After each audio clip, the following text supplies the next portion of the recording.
Ohio State is absolutely positively having a moment. And I want to talk about that. What's up, kinfolk? It's RJ Young. I am not on a step mill. If this is your first time watching the #1 college football show, welcome. Thank you for being here. We talk college football year-round, 365 days, 24/7. If you like what you're watching, hit that subscribe button, like the video, and answer the comment below. Can you remember a better one-month stretch for Ohio State football in the offseason than this one here? I would be hard-pressed to do that myself.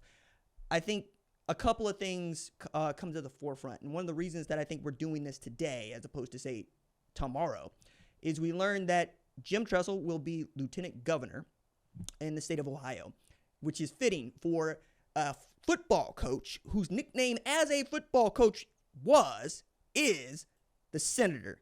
That sweater vest, man, it is iconic. So is the brand of football that Jim Tressel loved to play. Tressel ball, right? We all know it. It's run the football, it's play great defense, and it's be good on special teams. I don't think you're going to come across two men with a higher Q rating in the state of Ohio, really, than Jim Tressel right now and Brian Hartline. Both dudes that are of that place. I mean, Brian Hartline went to North Canton, right? Ends up at Ohio State where he was on not one, not two, not three, but four Big Ten championship teams, played in 2 national championship games, led the Buckeyes in receiving, I believe in 2007, something like 52 catches, 694 yards. Returns to Ohio State in 2017 after a stint with Cleveland Browns, by the way, of Ohio. And then, as a player, not as a coach. And then proceeds to put together what I think is the best run by any wide receiver coach in the history of Ohio State, and I don't think it's even close. First Biletnikoff Award winner since Terry Glenn 95 with Marvin Harrison Jr. First round draft pick in Marvin Harrison Jr. First round draft pick in Chris Olave, who has the program record for TD receptions. First round pick in Garrett Wilson. First round pick in Jackson Smith and Jigba, who had like 15 catches and like 341 yards in the Rose Bowl. My God. And then we get to start talking about Jameson Williams, who spent 2 years at Ohio State before he became that dude at Alabama and that dude at the Detroit Lions. The number of players that this man has touched in a short amount of time, I mean, we're talking about 8 years here, 7, has been remarkable. And he's been a part of so many winning teams that have won at a high level, right? Talking about a wide receiver coach who many know to be the best wide receiver coach in the sport, who has now been elevated, promoted to offensive coordinator and play caller. I know that we've done this before with Brian Hartline. He's been an offensive coordinator-ish, but I don't ever think of a guy as being the offensive coordinator if he ain't got the play card, he ain't calling the plays. That was Ryan Day when it was Brian Hartline as his quote OC, bring in Chip Kelly, who calls the plays. Many people go back and forth on Ryan Day and him. But I think in this instance, we're going to get to see what Brian Hartline is as a play caller. And if he is as good a play caller as he is a receivers coach, it's about to be off and popping at Ohio State. I mean, think about this. The wide receiver coach is coming into a situation where he's got a new quarterback's coach, right, Billy Fessler, a co-offensive coordinator in Keenan Bailey. That's tight ends coach, and the offense is going to be built around what Jeremiah Smith does, which is the most talented recruit that we've seen Brian Hartline bring to Ohio State to date. And if you need to see it yourself, I'll point you toward the game he played against Oregon and the catch he made against Notre Dame to seal the national championship for Ohio State. Oh, by the way, Ohio State won the national championship just 3 weeks ago. It's February 10th, man, and already we're talking about Jim Tressel coming into a spot where I don't think you're going to find that many people that have anything bad to say. And the show cause that he was given at the time he was given it looks quaint now. It's like, what were we doing at this point in college football? And Ohio State fans would love to know that discussion as we talk about what Michigan has done with the sign stealing, which is actual bad. Players sold their gold pants for some tattoos, and then Jim Tressel and others took the fall for it. Set Ohio State back in 2011 only so they could get Urban Meyer in 2012, run the table, right, go undefeated, and then set the table for what would be their first national championship in the college football playoff era. I think when you talk about Jim Tressel, you talk about Maurice Clarett, you talk about Youngstown State, you talk about the kind of man who you would love to play for and who I think Governor DeWine called a born leader because that's who Jim Tressel is, right? I think Jim Tressel could do what he wants to do, not just state of Ohio, but nationally, given a platform.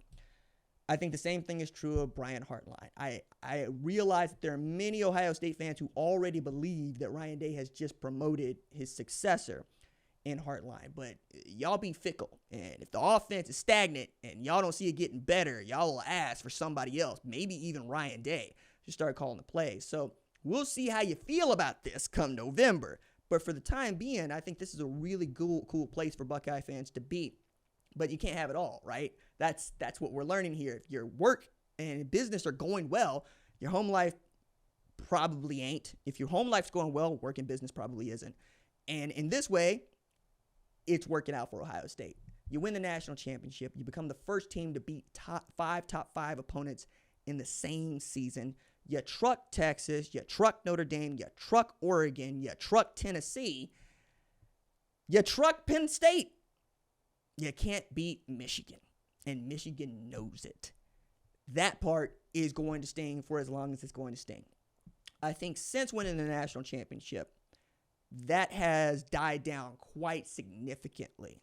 But we were seeing folks take the piss on Ohio State, namely when we saw this stupid bill come across the General Assembly in the witching hour that was going to try to make it a felony to plant your flag on the O block at Ohio State.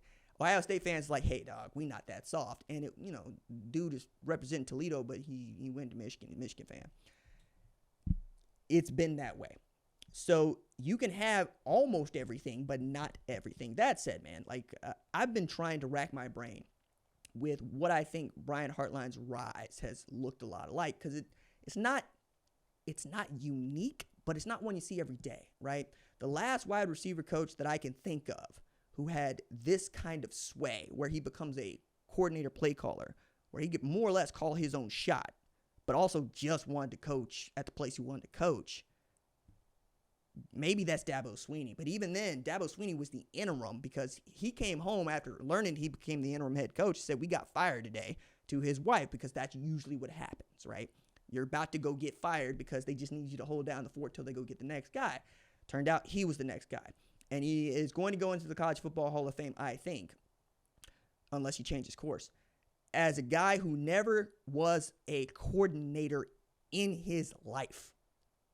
That's a wild thought. Dabo Swinney has won 2 national championships and has been a CEO head coach of the first level since we started doing this thing called the college football playoff. And he has never once held a coordinator title because he's never needed to. I genuinely believe that Dabo Swinney showed the rest of us how you could CEO as a head coach and win championships. Nick Saban was always going to do that, but Nick Saban's also got his hands on everything, namely the defense. And after a while, it was, okay, Kirby's got this. I can leave it alone. Just be a good GA. And I'll go work out with the offense when I can. Dabo never had the tutelage of being a coordinator or even having been a head coach anywhere else. He quite literally walked into the job. So Hartline, being able to be an offensive analyst and then the receivers coach, now the coordinator, is taking a traditional path per se. But usually wide receiver coaches aren't the guys that you elevate to coordinator, right? That's usually a quarterback's coach, somebody like, say, Billy Fessler. Every now and again it happens, right? But at this level, it's hard. So much so that we thought that Ryan Day was kind of overlooking Brian Hartline when he went to go get Chip Kelly. But Chip Kelly's got the pedigree, and Chip Kelly just wanted to call plays, and he had been a head coach. I think that between those two dudes, you feel pretty good about being an Ohio State fan and what Ohio State may be capable of in 2025. But I just wanted to talk to that for just a second and recognize the moment for Buckeye fans. And also, remind them, still got to beat Michigan in November this season.